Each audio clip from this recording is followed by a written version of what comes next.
평안한 하루 되시기 바라겠습니다. 오늘 말씀은 베드로전서 3장 16절에서 18절 말씀입니다. 선한 양심을 가지라. 이는 그리스도 안에 있는 너희의 선행을 욕하는 자들로 그 비방하는 일에 부끄러움을 당하게 하려 함이라. 선을 행함으로 고난받는 것이 하나님의 되실진데 악을 행함으로 고난받는 것보다 나으니라. 그리스도께서도 단번에 죄를 위하여 죽으사 의인으로서 불의한 자를 대신하셨으니 이는 우리를 하나님 앞으로 인도하려 하심이라. 육체로는 죽임을 당하시고 영으로는 살리심을 받으셨으니. 아멘. 자, 오늘도 계속되는 주제는 고난의 상황에서 어떻게 거룩한 삶을 실천할 것인가. 자, 이런 주제의 말씀이 되겠습니다. 앞에서 말씀드렸지만 베드로전서는 극심한 고난을 코앞에 두고 주시는 말씀이죠. 그래서 극심한 고난이 오는데 이제 어떻게 하라는 겁니까? 한마디로 고난을 당해도 성도는 거룩함을 잃지 말아야 한다. 거룩한 삶을 실천해야 된다. 자, 이런 맥락에서 이제 오늘 말씀도 주시고 있는데, 거룩한 삶을 실제로 실천하기 위해서 이제 어떻게 해야 하는지를 살펴보면서 은혜를 나누겠습니다. 첫 번째는 선한 양심을 가지라, 이렇게 말씀하고 있습니다. 16절입니다. 선한 양심을 가지라. 이는 그리스도 안에 있는 너희의 선행을 욕하는 자들로 그 비방하는 일에 부끄러움을 당하게 하려 함이라. 여기 보면 선한 양심을 가지라 이렇게 되어 있는데, 잘 보면 선한 양심만 가지라 이런 의미가 아니고요. 선한 양심을 가지라 이것은 결국 선한 양심에 맞는 그런 삶을 실천하라 이런 의미도 포함되어 있는 겁니다. 이게 어떻게 이렇게 해석할 수 있냐면요. 우리의 행위는 마음 중심에 달렸다라는 겁니다. 그러니까 우리 안에 선한 양심을 가지면, 계속해서 가지면 행위는 자연스럽게 따라올 수밖에 없다라는 거죠. 그래서 우리 마음의 가장 깊은 부분이 양심인데 이 양심을 잘 지키는 이것을 하면은 구체적으로 거룩한 삶을 실천하게 된다라는 거죠. 마태복음 12장 34절 35절 독사의 자식들아 너희는 악하니 어떻게 선한 말을 할 수 있느냐. 이는 마음에 가득한 것을 입으로 말함이라. 선한 사람은 그 쌓은 선에서 선한 것을 내고 악한 사람은 그 쌓은 악에서 악한 것을 내느니라. 그러니까 마음에 무언가를 계속 쌓는 것이 결국은 행위를 결정하게 되니까. 자, 선한 양심을 가지라 이건요. 선한 양심을 마음에 계속 쌓는 걸 통해서 겉으로 선한 행실을 실천하라. 이제 이런 의미가 되는 겁니다. 자, 성경에 보면 악한 양심도 있다. 이렇게 증언하고 있고요. 우리가 실제로 살아가는 현장에도 양심이 약한 사람들이 있습니다. 히브리서 10장 22절 우리가 마음에 뿌림을 받아 악한 양심으로부터 벗어나고 몸은 맑은 물로 씻음을 받았으니 참 마음과 온전한 믿음으로 하나님께 나아가자. 예수님을 영접하지 않은 마음은 근본적으로 타락해 있습니다. 죄로 물들어서 이기적이고 욕심이 많은 거죠. 자, 이런 상태를 악한 양심이라 그러고요. 또 디모데전서 4장 1절 2절 그러나 성령이 밝히 말씀하시기를 후일에 어떤 사람들이 믿음에서 떠나 미혹하는 영과 귀신의 가르침을 따르리라 하셨으니 자기 양심이 화인을 맞아서 외식함으로 거짓말하는 자들이라. 자, 여기 보면 양심이 화인 맞을 수도 있다. 양심의 기능이 마비된 사람들이 있을 수도 있다. 이렇게 말씀하고 있는 겁니다. 자, 그러니까 선한 양심을 이걸 항상 간직하는 것, 가지는 것, 이게 정말 중요하다라는 거고요. 자, 이런 선한 양심을 가지려면 예수님의 마음을 지속적으로 품어야 되겠지요. 빌립보서 2장 5절에서 8절입니다. 너희 안에 이 마음을 품으라고 그리스도 예수의 마음이니 그는 근본 하나님의 본체시나 하나님과 동등됨을 취할 것으로 여기지 아니하시고 오히려 자기를 비워 종의 형체를 가지사 사람들과 같이 되셨고 사람의 모양으로 나타나서 자기를 낮추시고 죽기까지 복종하셨으니 곧 십자가에 죽으심이라. 역사상 예수님보다 더 좋은 양심, 선한 양심은 없습니다. 하나님 아버지 앞에서 죽기까지 복종하시는 그 마음을 우리가 계속 품는 게 이게 선한 양심을 가지는 길이 된다라는 거고요.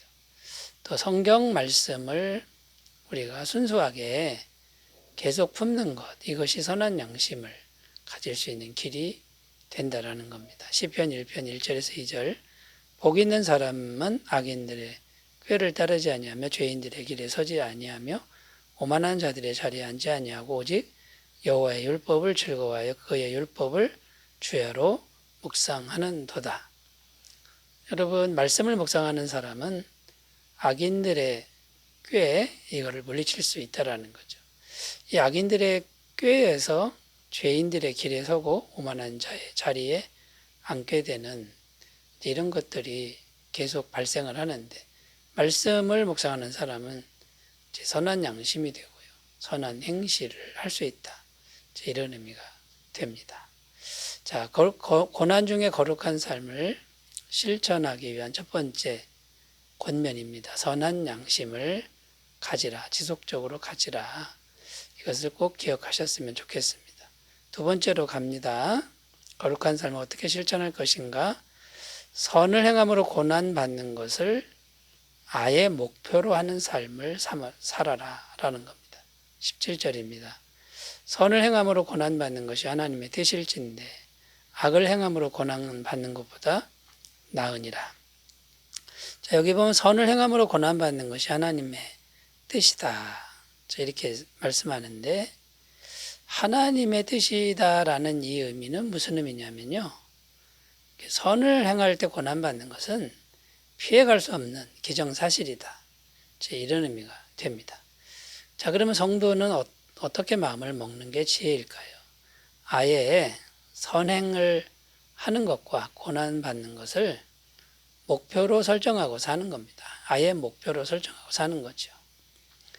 자, 이러면 거룩한 삶을 실천할 수 있다라는 거고, 자, 더 이상 고난이 두려워서 선행을 포기하는 이런 일은 이제 없어진다라는 겁니다. 디모데후서 3장 12절 무릇 그리스도 예수 안에서 경건하게 살고자 하는 자는 박해를 받으리라. 여러분, 이 말씀처럼 성도가 경건한 삶을 살려면 마땅히 박해받는다, 이렇게 작정하는 것이죠. 사도행전 5장 41절 사도들은 그 이름을 위하여 능욕받는 일에 합당한 자로 여기심을 기뻐하면서 공의 앞을 떠나니라. 주님의 제자들도 합당한 일로 여겼다, 고난받는 게 합당하다, 이렇게 마음 먹었다라는 거고요. 빌립보서 1장 29절 그리스도를 위하여 너희에게 은혜를 주신 것은 다만 그를 믿을 뿐 아니라 또한 그를 위하여 고난도 받게 하려 하심이라. 여러분, 예수님을 믿는다, 이게 무슨 말이냐면 고난도 있다, 고난도 받는다, 이런 의미라는 겁니다. 그러니까 아예 선행과 고난을 목표로 설정하고 하루하루를 살아가는, 이것이 거룩한 삶을 실천하는 길이 된다라는 거고요. 성경은 선행과 고난을 목표로 살아가는 사람에게 반드시 상을 주신다, 이렇게 말씀하고 있습니다. 베드로전서 2장 20절 죄가 있어 매를 맞고 참으면 무슨 칭찬이 있으리요. 그러나 선을 행함으로 고난을 받고 참으면 이는 하나님 앞에 아름다우니라. 마태복음 5장 11절 12절 나로 말미암아 너희를 욕하고 박해하고 거짓으로 너희를 거슬러 모든 악한 말을 할 때에는 너희에게 복이 있나니 기뻐하고 즐거워하라. 하늘에서 너희의 상이 큼이라. 너희 전에 있던 선지자들도 이같이 박해하였느니라. 자, 여러분, 하나님 보시기 아름답고 하나님이 상을 주시는 이것을 소망하면서 선행과 고난을 마음에 아예 작정하고 그런 삶을 목표로 살아가셨으면 좋겠습니다. 자, 세 번째로 가보겠습니다. 고난 중에 거룩한 삶을 어떻게 실천할 것인가. 세 번째, 예수님의 고난보다 더 큰 고난은 없음을 항상 생각하는 겁니다. 18절입니다. 그리스도께서도 단번에 죄를 위하여 죽으사 의인으로서 불의한 자를 대신하셨으니 이는 우리를 하나님 앞으로 인도하려 하심이라.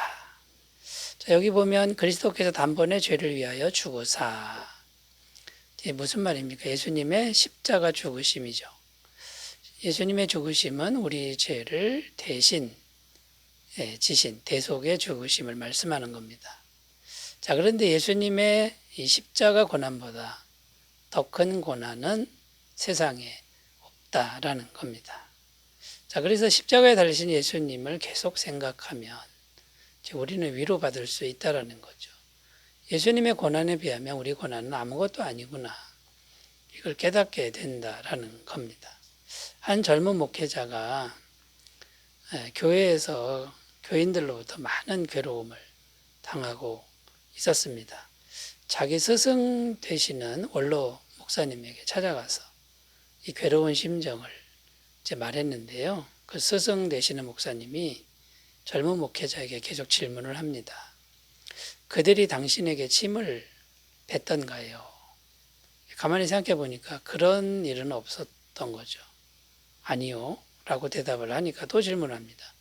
그들이 당신의 옷을 벗기고 조롱했던가요? 아닙니다. 그러면 그들이 당신에게 폭력을 행사했던가요? 아닙니다. 그럼 그들이 당신에게 채찍질하고 가시관을 씌우던가요? 그것도 아닙니다. 계속 이제 이렇게 질문을 하자 드디어 젊은 목회자는 스승님의 말씀을 깨닫게 됩니다. 저는 아직 그 정도는 아닙니다. 다시 가서 받은 사명대로 겸손하게 목회하겠습니다 하고 돌아갔다라는 것이죠.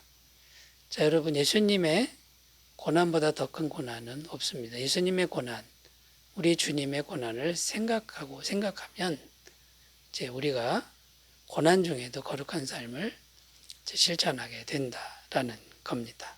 히브리서 12장 3절 너희가 피곤하여 낙심하지 않기 위해 죄인들이 같이 자기에게 거역한 일을 참으신 일을 생각하라. 여러분, 이 생각하는 것이 이것이 승리의 비밀이라는 거고요.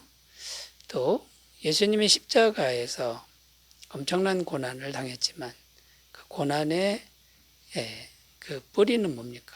사랑입니다. 우리를 향한 예수님의 사랑을 묵상하는 것이죠. 요한복음 10장 14절 15절 나는 선한 목자라 나는 내 양을 알고 양도 나를 아는 것이 아버지께서 나를 아시고 내가 아버지를 아는 것 같으니 나는 양을 위하여 목숨을 버리노라. 여러분, 우리를 위하여 목숨을 버리신 예수님의 사랑을 생각하는 거죠. 그리고 우리가 마지막으로 생각할 건요, 악한 사람들이 이 세상에서 형통하는 것, 그 불평하지 않는 걸 생각할 줄 알아야 됩니다. 시편 37편 1, 2절 악을 행하는 자들 때문에 불평하지 말며 불의를 행하는 자들을 시기하지 말지어다. 그들은 풀과 같이 속히 배임을 당할 것이며 푸른 채소같이 쇠잔할 것임이로다. 자, 여러분, 고난 중에도 거룩한 삶을 잘 실천하시기 바라겠습니다. 기도합니다. 하나님 아버지, 어떤 고난이 와도 우리가 거룩한 삶을 잘 실천하게 하옵소서. 예수님 이름으로 기도드립니다. 아멘. 주의 임재 충만하시기 바라겠습니다. 감사합니다.